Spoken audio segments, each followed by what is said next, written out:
Well, hello, Endow ladies. Simone here, Director of Program Growth, and I am with, for the second time on the Endow podcast, I am with the amazing Heather King. Heather, welcome. Welcome to the Endow podcast. Oh, thank you, Simone.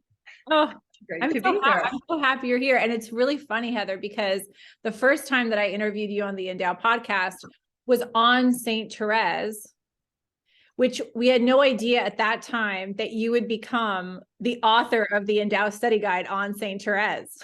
Isn't that funny? Yes. And it goes to the fact that Therese, I think, chose me somehow rather than me choosing her. Yeah, she somehow got her talent in me. And talent isn't probably the right word, but yeah, she's been a big part of my life for many years. So, well, yeah, we're so honored. We're so honored that you wrote the study guide for us on her, because now our 4 female doctors of the church collection is complete with finally getting a study guide on Saint Therese. So there's nobody I wanted to write this study more than you. So I'm glad that she kind of harassed you to do it. she did. She harassed me, and it was a very intense, probably 4 months when I was writing the study guide. But anyway, there it is, and I'm thrilled that it's going to go out to the world. Yes, so excited to. Well, as we're recording this podcast, it's in its final stages before being published and released. So we're so excited to get it out to our women. I know there's so many women that, not just because they found out that we're publishing the study guide, but for years have been wanting a Therese study guide. My mother is one of those women who, although has never done an Endow study, was very judgy about the fact that we didn't have one on Therese. So now she's like, now we can all be at peace that Saint Therese study is going to be out there soon. So this podcast episode is entitled "Why Study Therese?" So there are 2 things I want to address with you, Heather. One is just why in general, why is Saint Therese someone that you should look at? And the second is, how do we persuade the haters and the judgers of Saint Therese, of which there are many, and of which I used to be one, even though I didn't know anything about her, where I had this, I don't know, she is not my cup of tea saint. So, let's just start. Why should we study Therese, and why with this study guide? Because she is the greatest saint of modern times, people. Yes. Yes. Well, I mean, for one thing, she's considering the church is 2,000 years old. I mean, she's basically contemporary. She's contemporary-ish. She obviously is. The late 1800s, but and part of that is that we can recognize sort of mental and emotional disorders, or the start of them in her, with which we're very familiar. Codependence, or what we today call codependence, being one of them. I mean, this is a huge, I think, especially for women, or especially for this woman, this whole give until it hurts and serve until you're bleeding.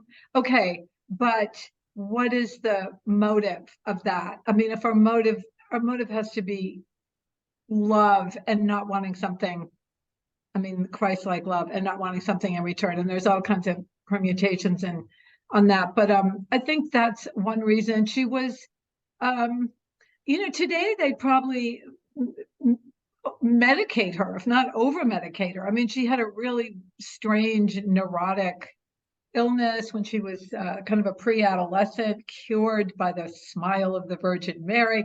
But I mean, she was kind of going off the deep end. And I think for me anyway, as a recovering alcoholic of many years now, but just sort of prone to very highly wound. I think a lot of people can identify with this, sort of nervous around people, but want to be the center of attention and all this kind of thing. Like, she works through all of that.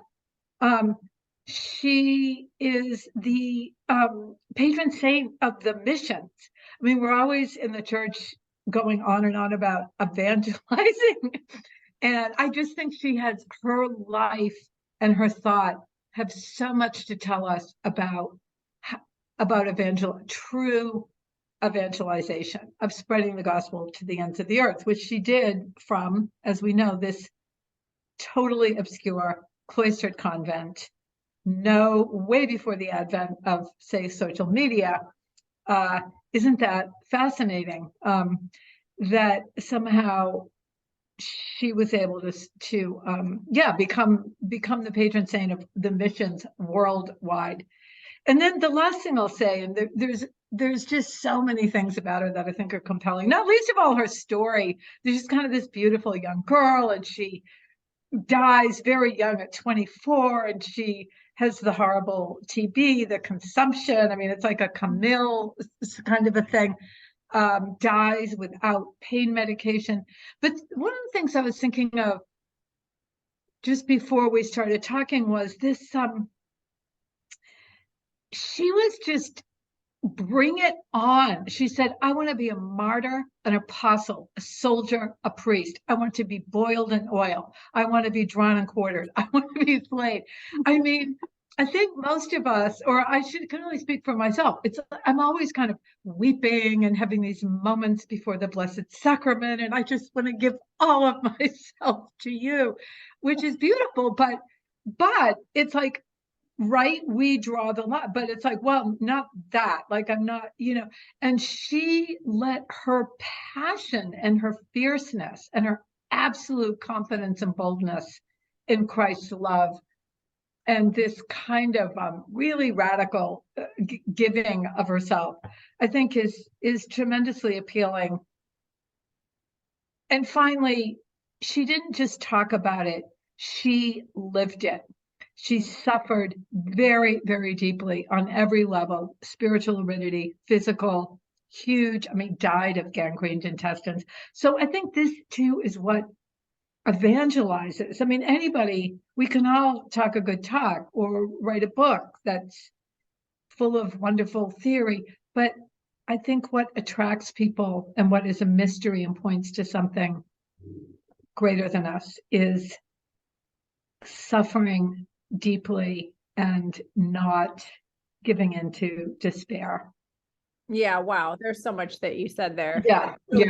That's so study her, people. Heather King, being the brilliant Heather King. Well, I think what I'm hearing from you is there is this emotional safety with looking at Thérèse because she was so sensitive and broken in many ways. And so there's this like, okay, we don't have to hate her so much. We can relate to her. We all have those vulnerabilities and brokenness and weak points and temper tantrumy, whether it's interior, exterior, spiritual moments.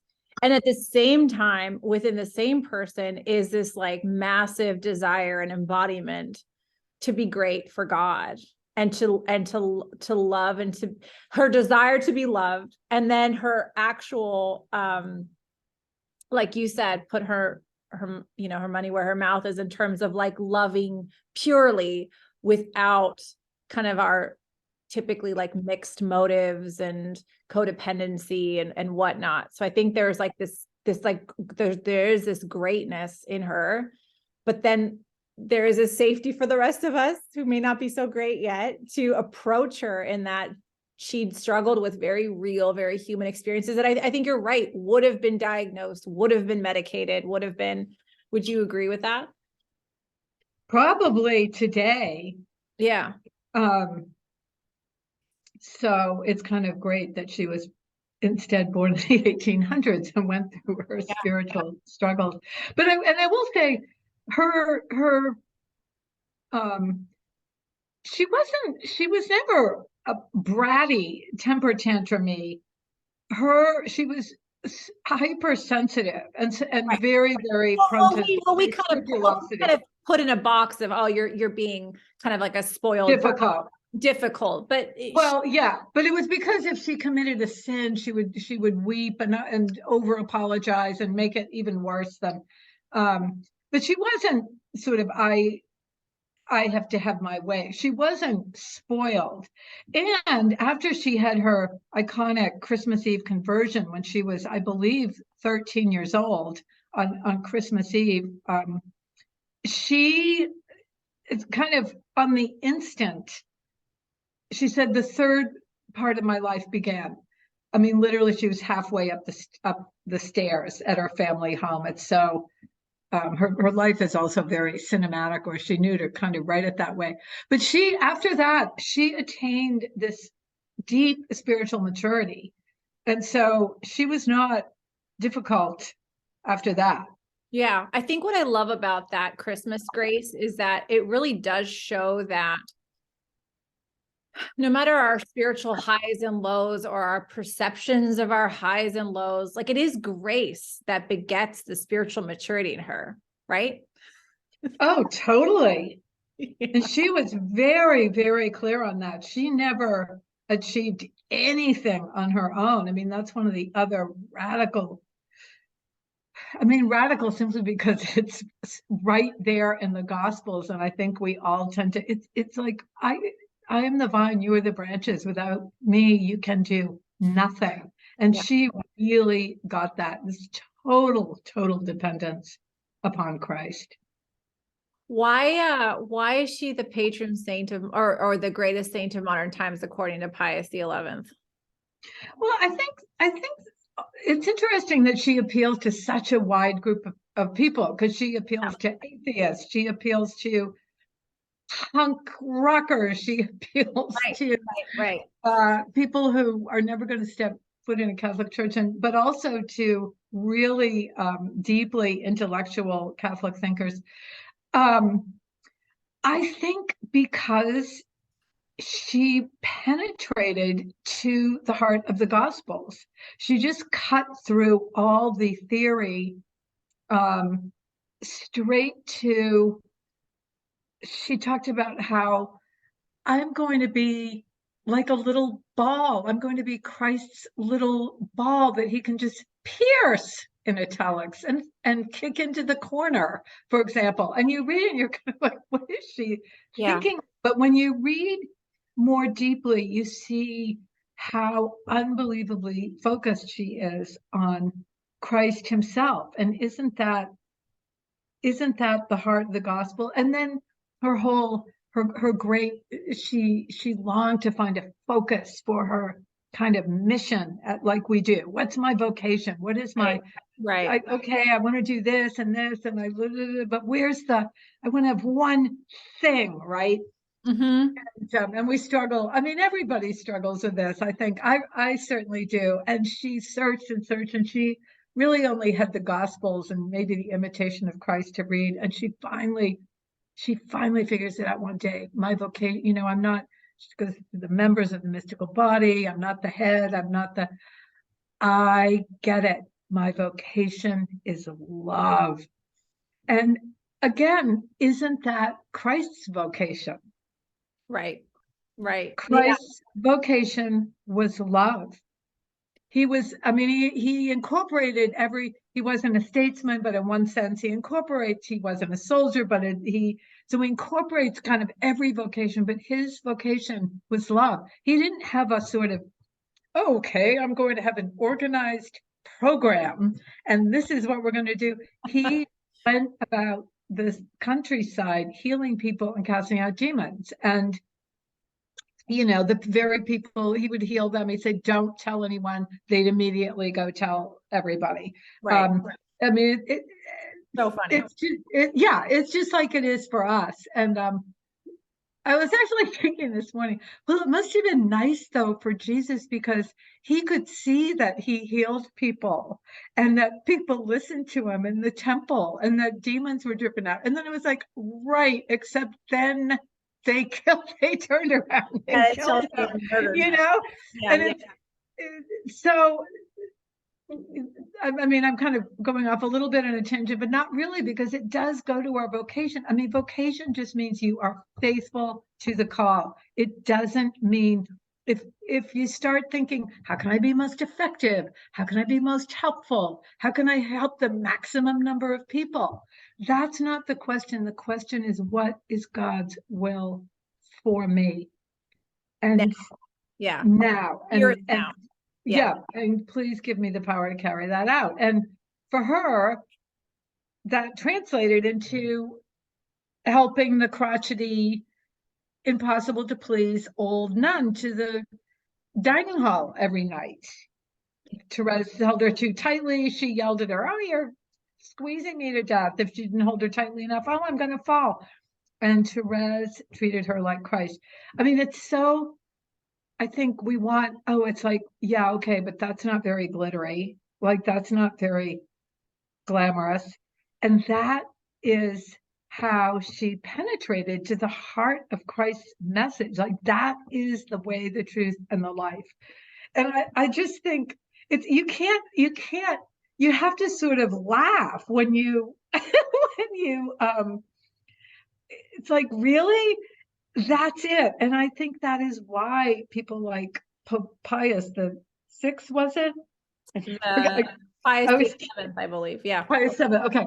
Called her the greatest saint of modern times. She too, I think, just incorporated so many different kinds of people, different stations, Yeah, and because made an attraction. it's like you said, there's so many, it's such a diverse group of people, and internationally, that love her so much.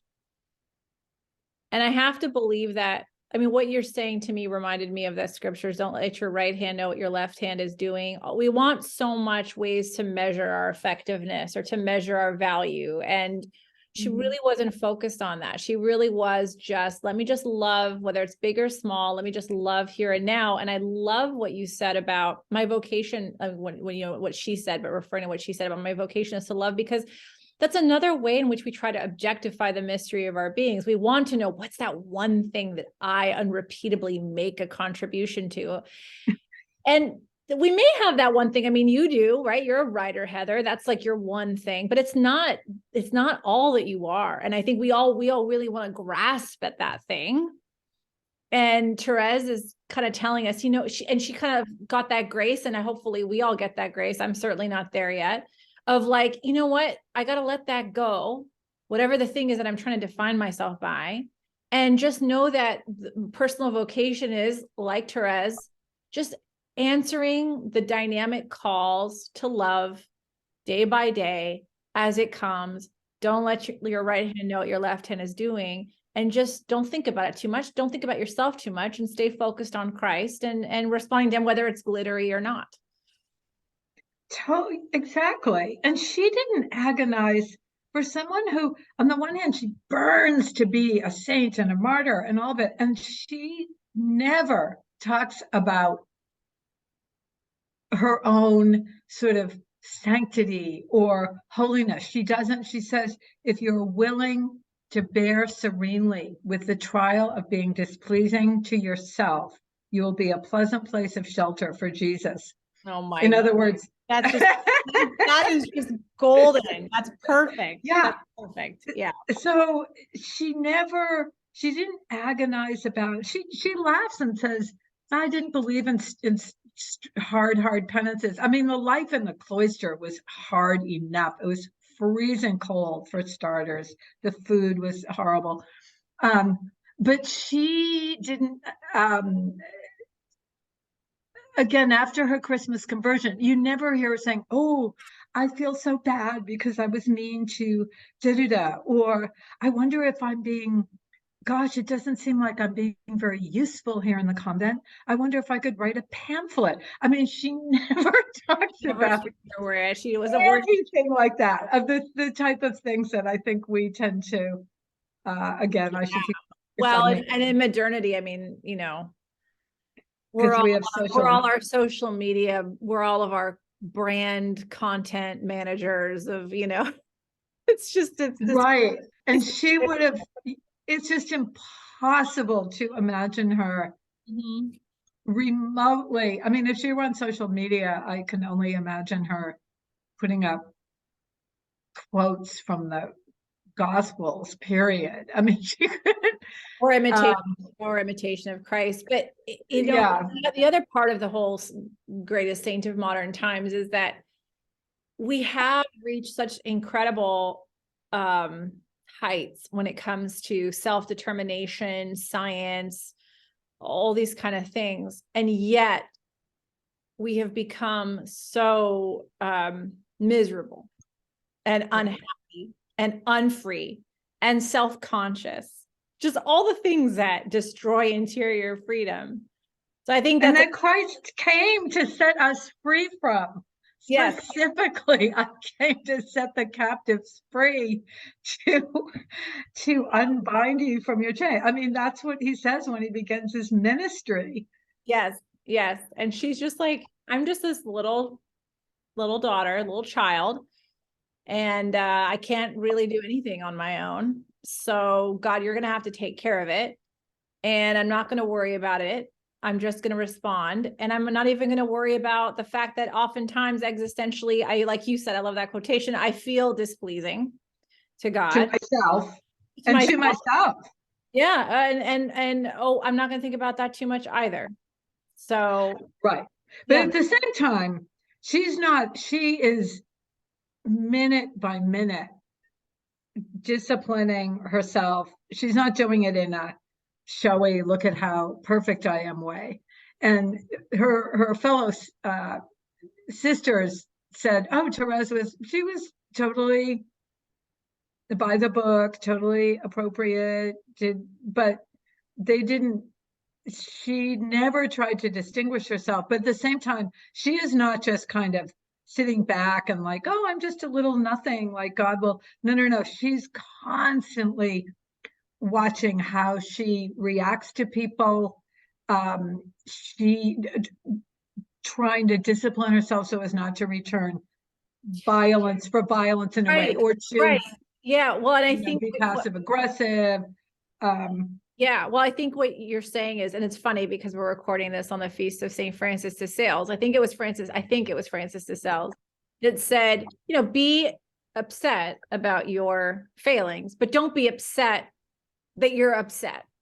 And I think that's what you're saying. It's not that she wasn't trying to grow in perfection, but that in that work of growing in perfection, she didn't lose her interior peace and she wasn't disturbed by it. Just slowly and steadily making moves. Right. Because the focus is never on her. It's on loving Christ. So, for example, I think I may have made this up, but she, as I said, the convent was unheated. It was in Normandy, and they only had, so it was penetratingly cold in the winter, and there was only one room in the whole convent that was heated. And their clothes weren't very warm. They wore this habit. And she cultivated this habit. She would not even put her hands inside her sleeves to warm them. She trained herself not in any way to show that she was cold, because she felt that would be displeasing to Christ, who had been kind enough to shelter her. That was one way. She made a vow. She said, I think when she was 3, that she would never complain about anything. I mean, that alone. I mean, that is so unrelatable, Heather. Can you imagine? Sorry. And she had a huge sense of humor. It wasn't like she was very funny, and they said she was a great image. She was a mimic. Her mother superior called her a mystic comic. She could make you weep one minute and laugh off the next. So she wasn't a stick in the mud. But the point is, these are private.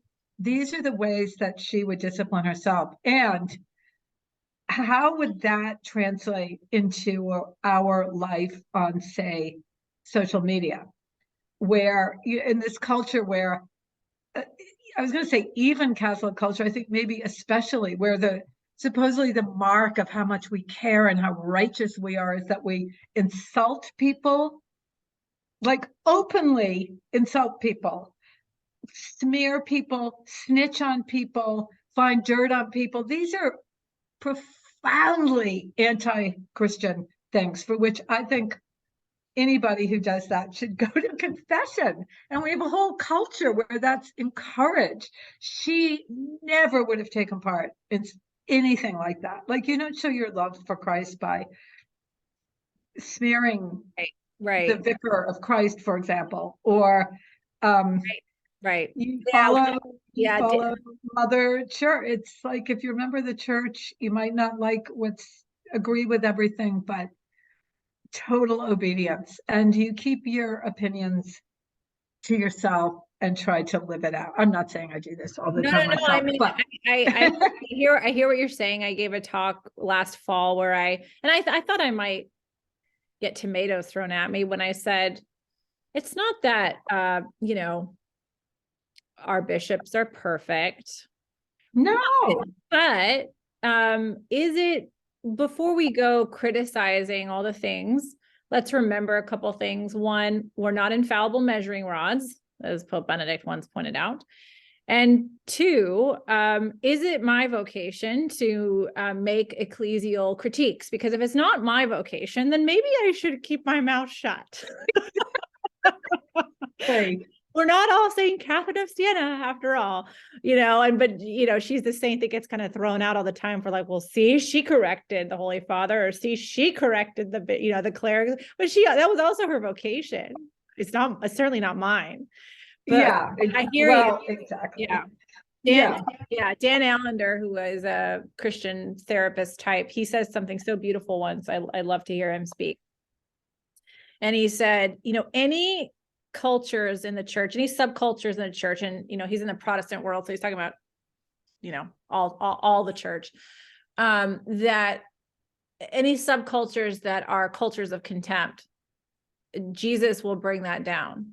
He will bring down any cultures of contempt, because there's no room for it in the kingdom of God. Right. And I think that's something else that that Thérèse can help us with, because we're very you know, politically minded. Yes.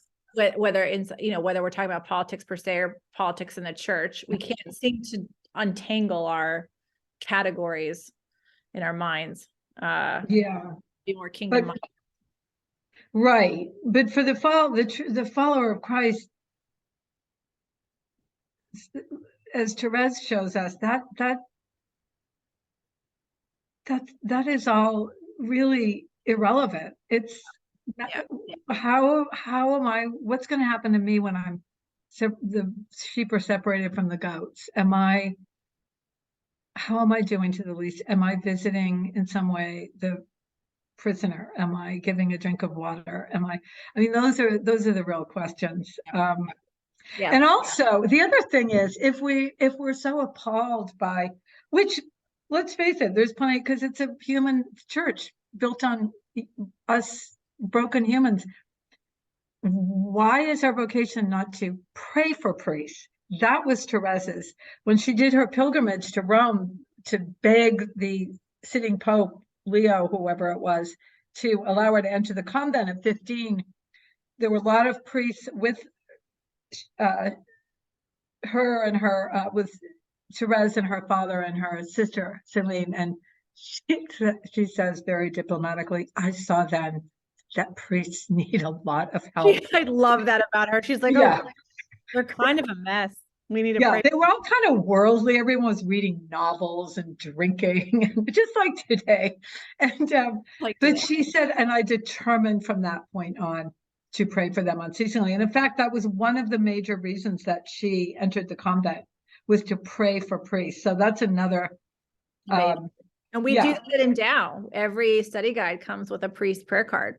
So because we kind of have a car. I don't want to make a bold statement like Endow is Carmelite, but we do have a little bit of a whiff of a Carmelite charism, I think. And I think praying for priests is definitely one of them at Endow. But Heather, so so ladies listening, really hope that you study Thérèse, especially if you're one of those women, as I was, who was initially allergic to Thérèse and thought, I have no time for this saccharine, sappy goody that I cannot relate to. I certainly made no vows at 3 years old to not complain. So I especially want to challenge the ladies who might be like, oh no, keep Thérèse away from me, to do this study guide. And if you've never read any of Heather King's books, oh my gosh, I have a Heather King collection in my library, because you're just an amazing writer, obviously, Heather, but I have loved you for many years. So oh, thank you, Simone. Thank you Yeah. for doing what you do. Any final thoughts? Well, I think Therese too, in this culture where womanhood is so desperately under siege, this kind of womanhood, motherhood, Therese is an incredible model for us.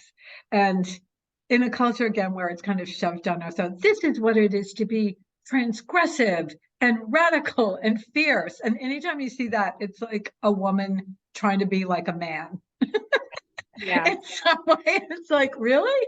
Because like I want to celebrate, to me, I want to celebrate being a woman. I don't want to be a man. I love men. I want to be a man. Isn't that more, to me, that leads to way more free. And the point being, Therese is a wonderful model, and that she is, in her interior freedom is what we all long for, to just that single-minded, the same as Kierkegaard said, is the person who wills the one thing. She wills the one thing. And that to me is a tremendous attraction. So anyway. Oh, I love that. Just an invitation. Yeah. That's awesome. I love that. I forgot about that from Kierkegaard. Perfect. Purity and single-mindedness of heart, willing the one thing. Well, thank you, Heather. And so excited to get this study guide out there and see what happens. Thanks so much, Simone. Thanks for having me. Thanks.